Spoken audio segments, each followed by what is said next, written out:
This is Minutia Men with Rick and Dave. Yeah, Rick, I have to tell you.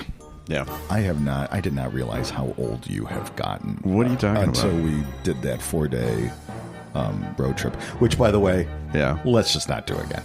Okay, 4 days was a little much. Okay, yeah, that was a lot. It was a lot. Was a lot. But you must have asked how much gas we had in the car. Yeah. 7 dozen times on the way to Cooperstown. Do you want to know why that is? You may recognize who was driving the car when I asked that question. Was it Sean or Bridget? It was Sean. Okay. All right. Yeah. Who does not follow. Who is just, it doesn't worry about anything ever. You know what I mean? And we would have ended up in the middle of nowhere with no gas. And we came close. We came close. To be fair, we did. But how much gas do we have? Yeah. And then you kept saying, gas stations aren't every mile marker. We have to get it. I know. Let me tell you something about Sean. Yeah. Where does he work? He works at the Secretary of State, the DMV. Yeah, he's like the worst driver. I mean, he's slightly aggressive. He's slightly aggressive. He's an accelerator and a lane changer, and a bitcher. Yeah. But is that but did you enjoy the games that we played in the car? We played a little Name That Tune. Oh my God, did I get my ass kicked in Name That Tune? I've never seen you so tense. You're like, oh my God, I gotta get this answer. Well, you guys were like within a second and a half. Because you've played this before and you're familiar with the songs. Yeah, obviously. well, it's rock and roll. It's called rock and roll. But you may still, have heard of it. Mean, yeah, okay. We were playing off of a playlist on Spotify that was called 1977 and 1985. That's my wheelhouse. Right. I'm not, but my brain couldn't. Yeah, process quick enough. So I'm the one getting old.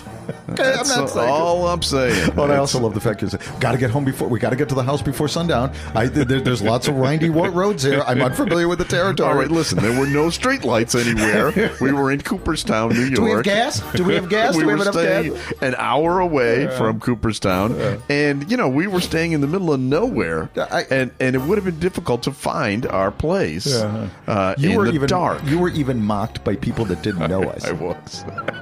When we got back, we were watching the parade of Hall of Famers, and we were standing on the top step of by this bookstore, which we were going to have a signing in the next day. Right, and the guy standing next to us that we didn't know turned out to be the owner of the bookstore, and then we saw him the next morning, and he goes, "So did you make it home before dark?" Like, wow. Yeah, that's who I am. Did you have enough gas on the way home? It's time for Minutia Men. The following is a Tony Lasano podcast, an Opie production on the Radio Misfits Podcast Network. This is Minutia Men with Rick and Dave.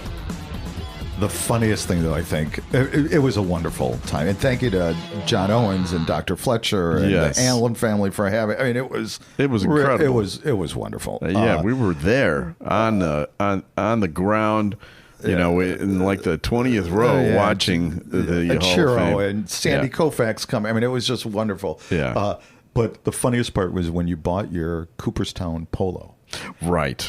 You bought why don't you tell the story? So here's I wanted to support Dick Allen. Yeah. And I would have bought a Dick Allen jersey, but they were only selling Dick Allen Phillies jerseys. Right. And I'm not, Philly. Right. I mean, White Sox was bad enough. Yeah, no, I get it. But so I wanted to have something because I didn't bring any of my Cubs stuff because that would have been inappropriate because we were around all White Sox people. Yeah. And we did see quite a few White Sox people. Oh, yeah. We kept meeting one after the other. But anyway, so I bought this polo shirt that said Baseball Hall of Fame on it. And then I wore it the next day. And I also bought a hat. Now, I didn't really think that wearing both of what that would make me look like, wearing both of them. But the rest of the day, people were coming up to me asking for directions.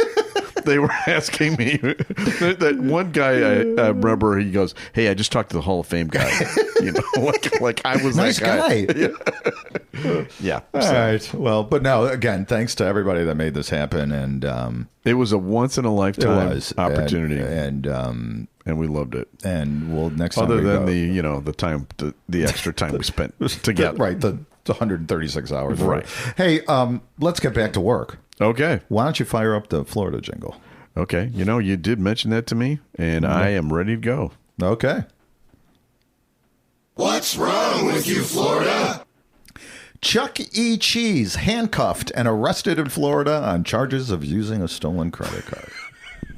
Customers watched in disbelief as Florida police arrested a Chuck E. Cheese employee in full costume portraying the pizza-hawking rodent and accused him of using a stolen credit card, officials said on Thursday. Jermel Jones, 41, was working on Wednesday night when Tallahassee police confronted him at the Chuck E. Cheese on Scherer Road, according to law enforcement records. I grabbed his right arm. What? Actually, wouldn't it be a paw? Yeah. I grabbed his right paw while giving the verbal instruction, Chuck E., come with me, Chuck E., Tallahassee police officer Jared Cruz wrote in the report. Jones immediately started tensing up, locking both of his paws forward in front of his chest to attempt to pull away. This mouse was resisting arrest. Okay. So they finally got him into the scene, and there is a picture. I don't know if you've seen it. Did you see the picture? I've seen it. For all of our listeners, Google Florida Chuck E. Cheese arrest, and you will see a Chuck E. Cheese guy in a rabbit with his head down, and his ears are kind of flopping. He's kind of sad flopping, getting arrested with with the handcuffs behind his back. That's the cop holding his head, and he's got the handcuffs behind his back. Yeah, that is a classic moment. The perp walk. It's a rodent perp walk. So, but here's what I think is funny. So, how he got caught? Okay, Michelle Allen told police that she is the victim that she had been to a child's birthday party at Chuck E. Cheese a couple of weeks earlier. Okay, and spotted fraudulent charges on her credit card. All right. Okay. So she went to one of the stores that there was these fraudulent charges, and she was able to look at security footage. Evidently. Yeah. And she recognized the employee from Chuck E. Cheese. Now, he was not wearing the Chuck. Okay. I would have loved if he was wearing the Chuck E. Cheese mouse, but he wasn't. So, but she remembered him from, just that's a good memory. Right, yeah. Exactly. So she goes back to that Chuck E. Cheese location, and she saw Jones not in costume. So she calls the police real quick, and the cops come. But then when the cops get there, he's nowhere to be seen. He got into the Chuck E. Cheese costume. Now that's smart. That is smart. So the cops went to one of the employees. They go, "Hey, is that employee inside that costume?" And they nodded up and heads up and down. And that's what. Thanks a lot, guys. That's what they. But I don't know what the big deal is. He just wanted a piece of the action. Pizza, the action. Oh my God. So this kind of reminds me of a story of one of our authors.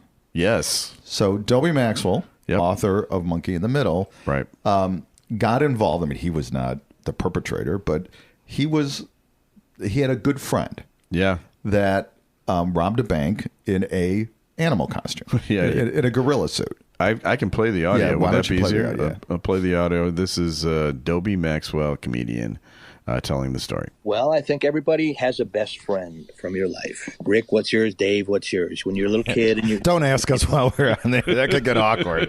Okay, I'm sorry, but was it Rick? I mean, you guys been in college, right? I'm talking younger than that. Oh, okay, Rick. Okay, yeah, fair enough. Yeah, and my best friend Tim, who became Timbo, and I still don't know how. We were 11 years old when we met, and he decided as we grew up, he worked at a bank. He was going to rob the bank that he worked at, and he ended up doing it twice. And he tried to blame one of them on me. And the second time he did it, he had a gorilla mask and a tuxedo and helium balloons because there was a guy that was a gorillagram that did it in downtown Milwaukee where he worked, and he basically stole the concept and did it himself as a bank robber. So that's why the book is called Monkey in the Middle, and it's about there's some funny parts in it, there's some not funny parts in it, and I have people that contact me probably once or twice a week. I don't know who the hell you are, but somebody went to see your show and bought your book, and they made me read it. Oh, I couldn't put it down, and oh my gosh, and I've never had it, but the book sucks, and I'm sure there are probably people that think that. They haven't told me, because I think it touches on angles, again, that most people don't talk about. It's not always fun to be a comedian. We don't always have good relationships, and you're in court, federal court, testifying against your lifelong best friend. That I still have nightmares about it to this day. I do. Yeah. That's it. So this guy, he had to wear a wire and get his friend to admit that he did the bank robbery, like a Denny's or whatever. Yeah, right? with the FBI sitting in another booth truck, with the tape recorder rolling, like any movie that you've ever seen. So it's a great story. You should check it out. What's in the middle of that card surprise? That's right. So I have a story for you too. Now this is probably the story that everybody that you know has been talking about.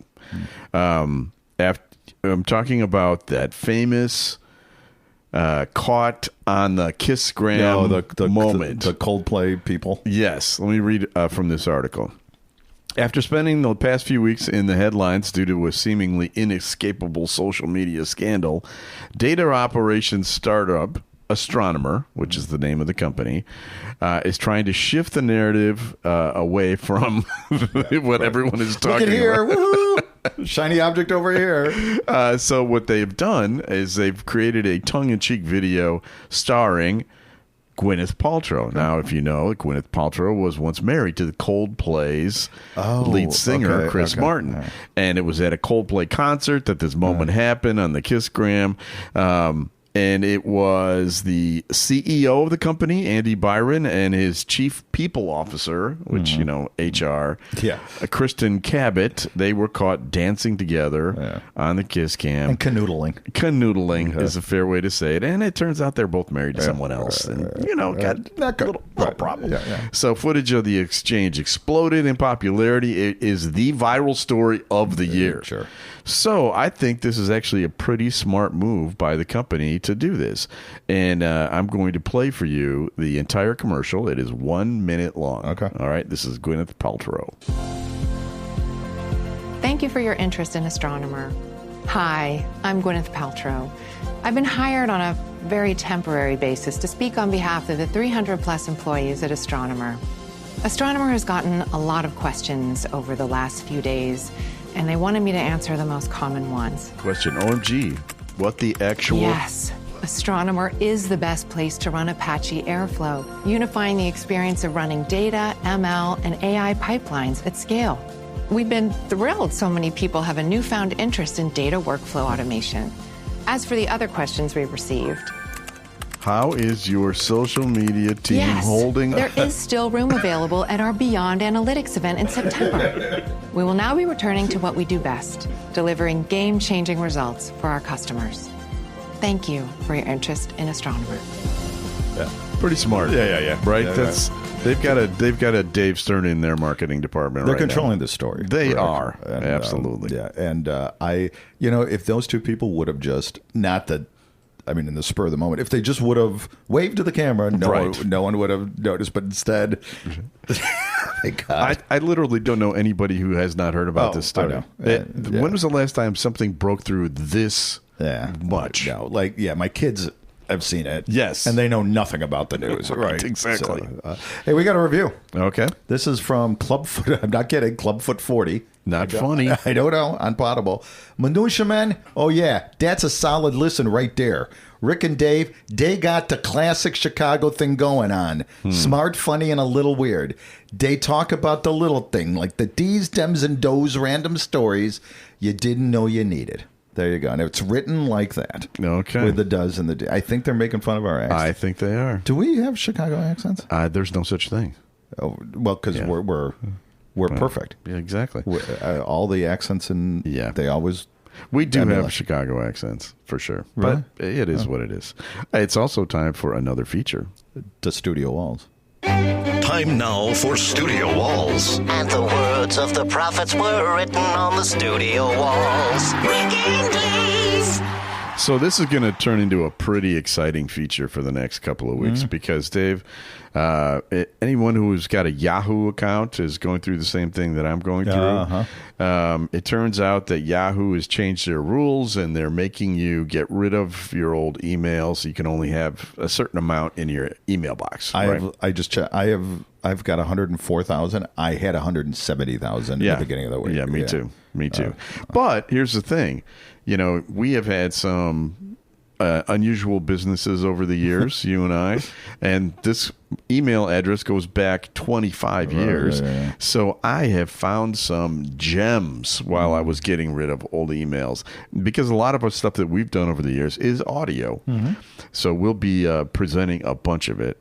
One of the things I found, it just happens to turn out perfectly for this week. I found a outtake of Leo DeRocher. Mm-hmm. All right, so this past week, and we were just in the Hall of Fame. Cooperstown. We saw Fergie, yep, and we saw Billy Williams. Leo DeRocher is also in the Hall of Fame. Now, he's dead, but he used to do a radio show when he was the manager of the Cubs called DeRocher in the Dugout, and it was hosted by Lou Boudreau. Oh, of course. And the good kid. They were buddies. But DeRocher, if you don't know anything about him, has a bit of a reputation as kind of an asshole. Yeah. Would that be a fair thing to say? Yeah, absolutely. So doing a radio show with him would be a challenge. But you can tell that they're having some fun with this one. This is an outtake that did not air, and you'll find out why. It's pretty obvious. It's DeRocher in the Dugout. Well, Leo, you fined a couple of men prior to last night's ball game. Was there any more fines in that game? Yes, there was. There was 2 more fines last night again, Lou. That was DeRocher in the Dugout. Hi, everybody. This is Lou Boudreau here with Leo DeRocher, manager of the Chicago Cubs, brought to you by Jay's Foods Incorporated, makers of Jay's potato chips. You can't stop eating them. Well, Leo, in announcing the fines last night, again, after fining 2 more ball players, we might be in trouble with the newspaper men. Menzel was very upset about you announcing the fines over my program. What do you think of Menzel? I have a few words for Menzel. He can go and fuck himself. I don't care whether Menzel likes it or not. He's not going to manage this ball club. I'll fine him when I get ready, and if he hasn't got brains enough, if he's not intelligent enough to come and ask me after the ball game is over, instead of sitting on his ass somewhere in a bar drinking and then wondering whether what I've said to you on the program the next day, as I said previously, let him go fuck himself. Well, now we've got the #1 afternoon paper also with us, Jim Enright, and you know that Jim will go along with Menzel. I don't care where Jim goes. They can both go in the shithouse as far as I'm concerned. That fucking Enright's a whale anyway. All he wants to do is sit around and be a politician. He never comes down and asks any questions, only whispers in your ear on the side and doesn't want anybody else to hear it. He can go fuck himself, too. Well, we've got one other fellow that's a little mouse. He squeaks around and follows these 2 guys, and I guess he was a little more upset than Menzel and Enright. That's Ray Sands. Well, Ray Sands is a nice boy. He's a young boy, and I can't get on him too much. This is his first year, I believe, or second year, and he's not an experienced writer, so I can't get on Ray too much. His boss, Roy Fisher, yes. Fuck him and his newspaper. I love how Boudreau just went with it. Went with it. You know, it's like, sure, why not? Well, there's so many Leo DeRocher stories of him. Didn't him and Joe Pepitone get into some ridiculous row? And, if you really want an entertaining read, it's called Nice Guys Finish Last. That's the name of Leo DeRocher's book. It is fantastic. There are stories going all the way back to Babe Ruth. But here, we're in baseball mode. Yeah, clearly. So you have another story for us? Yeah, this comes out of British Columbia. Okay. I think that's Canada. It is Canada. British Columbia camper heard yelling in the woods, not in distress. He was just singing Nickelback. So everyone else was in distress. On Thursday evening, the Central Okanagan search and rescue crew were out training when they received reports of someone yelling for help near Boulder Fields, a climbing spot near the Kettle Valley Railway. That sounds nice, doesn't it? Yeah. 2 hikers had contacted 911, not a 911, after hearing what sounded like repeated cries. The crew immediately switched from training to rescue mode. They activated their drone team, and they, I don't know, it's Canada, so they probably had horses. Yeah, the Mounties. Yeah. Dudley Do-Right. The first members of the crew who arrived at the Boulder Fields Valley could hear faint yelling, but couldn't make out what was being said. The crew had split into 2 teams, prepping the search, and finally they found the source of the yelling. It was a man camping alone who had his earphones on, belting out Nickelback's greatest hits. It's like that Eddie Murphy scene in which movie is that? The one with Nick Nolte. Yeah. rocks. Yeah, exactly. The camper was singing his heart out to the trees, blissfully unaware that the acoustics of the boulder fields had turned his tent-side concert into, you know how when you're in a valley where it's, hello, so whatever. So he did not get arrested. Right. Okay. They did laughing it off. But so there you go. But I stumbled upon, while I was doing this story, I stumbled upon an obituary for a Nickelback fan. Okay. I'm not 100% sure. What other song? I know rock stars. And these poor people, they made a bazillion. Yeah. But everybody hate. How can some band be so great? It's a punchline, and I'm not sure why, but I don't care either. But here is a obituary for from a guy from Wisconsin. This was in 2021. Todd Allen Jameson, 43, of Sheboygan, Wisconsin, has finally gone to the great karaoke bar in the sky, where every night is Nickelback night, and nobody can change the jukebox. He passed away peacefully, unlike our ears, every time he played Rockstar, surrounded by loved ones and regrettably his laminated VIP pass from the 2008 Nickelback tour. Todd was many things: a father, a husband, a brother, a guy who thought photograph was deep. He is survived by 3 cats named Kroger, Nickel, and Back, all of whom are now hiding due to shame. Todd never missed a chance to remind people that Nickelback has sold over 50 million albums, as though that made it all okay. In life, Todd had a passion for grilling meats, making awful playlists, and defending the indefensible. He once got into a heated argument at Thanksgiving when someone called Nickelback butt rock. He will be remembered for his kind heart, his loud opinions, and the time he tried to walk down the aisle to Far Away, a move his ex-wife still refers to as the red flag that I ignored. Per his final wishes, there will be no funeral, just a public Spotify playlist called Todd's Eternal Jams, and a moment of silence at 3:16 p.m., the exact runtime of How You Remind Me. Oh, my gosh. Wow. So that was... It's a nice, loving... It is a nice thing. You know, we were talking about Eddie Murphy. On our way home from Cooperstown, we were listening to comedy. Yeah. That when you go back and listen to that Eddie Murphy... oh, my God. It does not stand up. And there's no way... No pun intended. There's absolutely no way anything would be close to... Yeah, it was... It was... it wasn't... it was just... You could profanity. Not say those things anymore. No. Yeah, whatever. I don't want to sound like an old timer, but some of that. I'm not easily offended. Yeah, but it wasn't even. I mean, and I wasn't offended when I heard it the first time. I saw him 40 years ago. I saw him at the Assembly Hall and thought he was phenomenal. I saw him at the Rosemont Horizon or Allstate Arena. All right, so here's another guy that has been in the news lately. Have you ever heard of Jeffrey Epstein? Have you heard anything about him? So nothing to see here, Rick. Yeah, okay? Nothing to see here. So the New York Times had this article this week that is just haunting me. It was a tour inside of Epstein's mansion. Oh, with pictures, which, by the way, was 7 stories tall, 21,000 square feet. Yeah. Was it in Manhattan? What did you say? In Manhattan? Yeah, I think the east side, west side. I don't know. In Manhattan somewhere. But listen to some of the details from this article. He had dozens of framed prosthetic eyeballs lining the entryway. That's a little odd. Yeah. There was a sculpture of a woman wearing a bridal gown, a black woman wearing a bridal gown, clutching a rope suspended in air. You know, like she was going to slide down the rope. Wasn't a noose. No. Like a trapeze artist or whatever. Yeah. Right. Yeah. Very weird.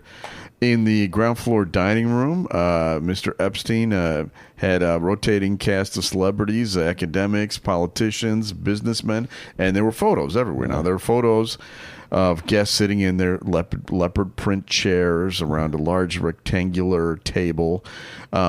Birthday messages for his 63rd birthday. Things like a message from Ehud Barak. Okay. Former Prime Minister of Israel. and his wife, and that said, "There's no limit to your curiosity, Jeffrey. You are like a closed book to many of them, but you know everything about everyone." There was, you know who Mort Zuckerman is? I went to Hebrew school with him. Mort. He was a publisher of, I think, U.S. News and World Report. I think his note to Jeffrey Epstein was, his ingredients for a perfect meal is a simple salad and whatever else would enhance Jeffrey's sexual performance. Oh my God, yeah. Woody Allen was the next door neighbor. Woody Allen described the Not dinners. a great character reference. Yeah. He described the dinners there as reminding him of Dracula's castle, where Lugosi has 3 female vampires who service the place. All right. Now, here are the photos, right? There's a photo of Steve Bannon, framed with taking a selfie with Epstein. I'm going to give you some names that are going to blow you away. Some of these other people in these photos. Pope John Paul II. I'm not kidding. Yeah. Mick Jagger. Yeah. Fidel Castro. Who has a picture of themselves with Fidel Castro? Bill Clinton. Yeah, of course. Donald Trump. Of course. Larry Summers, the former Treasury Secretary. Larry Storch from F. No Larry Storch. Richard Branson, the Virgin Airways. Yeah. Bill Gates. Yeah. Mohammed bin Salman, MBS from Saudi Arabia, the Crown Prince of Saudi Arabia. And in his office, according to the photos that the Times checked out, there was a green first edition of the book Lolita. Which is the 1955 novel in which an intellectual develops a sexual obsession with a 12-year-old girl. Yeah. I mean, that's... And there's also a full-size taxidermed tiger. Like a tiger that had been stuffed. A real tiger. Yeah. So that's already creepy, right? Yeah. In the bedrooms, surveillance cameras pointing right at the beds. Yeah. And then in the massage room, there are paintings all around all of the walls of naked women, a large silver ball and chain for who knows what the reason of that is. And then the shelves, there were shelves and shelves all stocked with Eckhart's Press books. It was the weirdest thing. No, lubricant. Yeah. That is creepy. Yeah. So when you hear people talking about Jeffrey Epstein and they start saying that, hey, he's perfectly normal, everything is fine, just remember this description inside his home. Yeah. Because it is yucky. You know, I don't understand and again, I don't want to get political, but you knew this was going to backfire. I know. Right? I mean, you had to have imagined that making such emphasis on this when there was tons of pictures with him and Trump, whatever. Yeah. You know, Ghislaine, or however you pronounce her. Right, she's been moved into a low. Right. I'm sure there's nothing going on. Nothing. Well, I guess she is. I just saw today that she's pushing back on some sort of release of something. I don't know. Okay. Whatever. Yeah. All right. Enough. You know what? There's a lot of things I have to worry about in my life. Yeah. One is I am not in the Epstein files. Yeah, exactly. I will guarantee you I am not in there. Same. I don't even have a copy of Lolita in my house or a stuffed tiger. Yeah. But I do kind of think it'd be cool to get some of those eyeballs. Yeah. I don't know. There may, remember when Madoff, they had to basically auction off everything. Yeah. So it could be on. All right. Keep an eye out for eBay. it. You get some cool stuff for your house. It's time for another feature. Time now for Celebrity Potpourri with Rick and Dave. So this has turned into a part of the show where we talk about people that have passed away. I had a couple of big celebrity deaths this week. Lonnie Anderson from WKRP in Cincinnati. That old. She was 79. Which isn't that old considering how old we are. I always thought of her being that's considerably older than us. That's true. I did have impure thoughts about her back when I was like 15. I was more of a Bailey guy. Yeah. Right? Yeah. Who they portrayed as the not hot one, but was super duper hot too. Yeah. Right. Right. Yes. Right. They refer to us kind of like the ugly. Yeah. She was just gorgeous. Gorgeous. But also we lost Ryne Sandberg. And, at the beginning of the Hall of Fame induction ceremony, you saw me. I kind of lost it a little bit because they quoted Rhino on, and this is before he had died. It was the day before he died. But they knew. I mean, they must have known he was going to die, and they quoted him from his speech to talk about how he doesn't know anything else except playing hard and doing it the right way. Yeah. So I recorded this video talking about my favorite day ever at Wrigley Field. This video I recorded now 17 years ago, but it takes place in 1984. I'm just going to play the video. You can see it. It's on YouTube. And you're going to bawl like a baby. I'm going to try not to, but you can see it if you want to see what I look like 17 years ago, which is a lot younger. A lot younger. And here we go. Hi, my name is Rick Kempfer. I've been a Cubs fan since 1968. And probably the greatest game I ever went to was on June 23rd, 1984. People call it the Ryne Sandberg game. I took my little brother with me. I was 21 at the time, and he was 14. And we could only get standing room only seats, which aren't seats, as the name implies. And so we were trying to find places that we could sit down. We'd wait for people to show up, and we'd stay in their seats until they got there. And we kind of worked our way all around the crowd, trying to stay in the sun as much as we could. And it was just really a nice day out at the ballpark. That was the Cubs against the Cardinals. We had no idea we were about to witness history. Probably around the 5th inning or so, all the seats were full. So we literally had to stand. And my little brother was pretty small. He was 13 or 14 years old, couldn't see anything. So we had to put him up on the ramp so he could actually see the game. This is the game that Ryne Sandberg tied the game with a home run in the bottom of the 9th against Bruce Sutter. And then in the 10th inning came up and tied the game again with another home run against Bruce Sutter. It was on national TV. Everybody saw it. It was the day that made Ryne Sandberg into a Hall of Famer, into an All-Star. He was the MVP that year. And we were there to witness it, sort of. I mean, we could only see over heads a little bit, looking around. But I'll never forget that day. And that little known fact about that day, the same day that Ryne Sandberg hit 2 home runs to tie the game, Willie McGee of the Cardinals hit for the cycle. Nobody remembers that. And a guy named Dave Owen was actually the guy who hit the game-winning hit. Nobody even remembers this guy. He was a backup third baseman. He got the hit in the 11th inning that won the game for the Cubs. That was June 23rd, 1984, my favorite day ever at Wrigley Field. Couple things. You were standing for the entire game?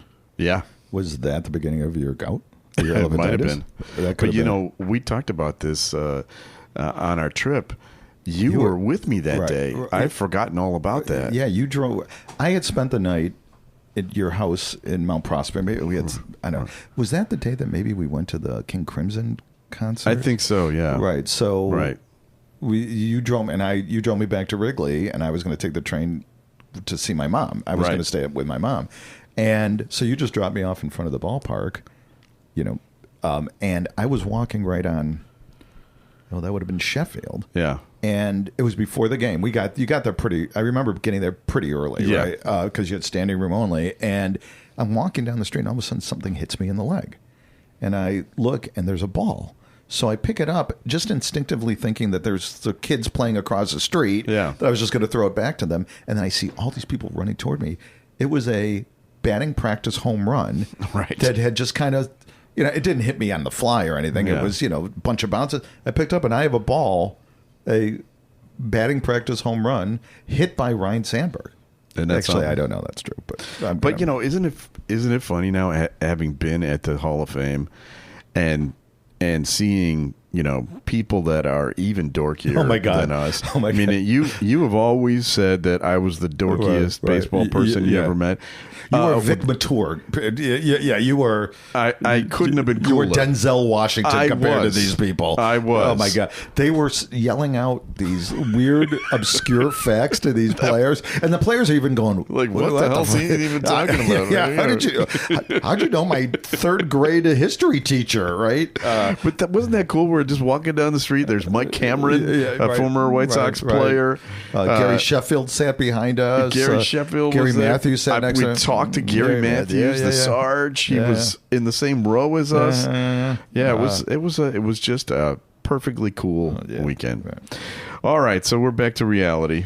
We have people to thank here. Well, we have on Wednesday coming up. We have a celebrity interview. I forgot about that. Yes, mention that, please. Our street cred is going to go up considerably with this. It is. We interviewed a up and coming indie musician here in Chicago, Ellie Elswick, who is the brains behind Paper Ashtray, and we talked about her music, and I think we pulled it off. I think we did too. I think she thinks we're kind of hip. I think I've never, if you want to hear Dave be passionate about something, which you will never hear on this show. No. I love this new album. It's like the first album in 30 years that, other than Kurt Elling stuff. Did your kids turn you on to the music? No, you know what? Listen to the interview, and we'll tell you how I stumbled upon it.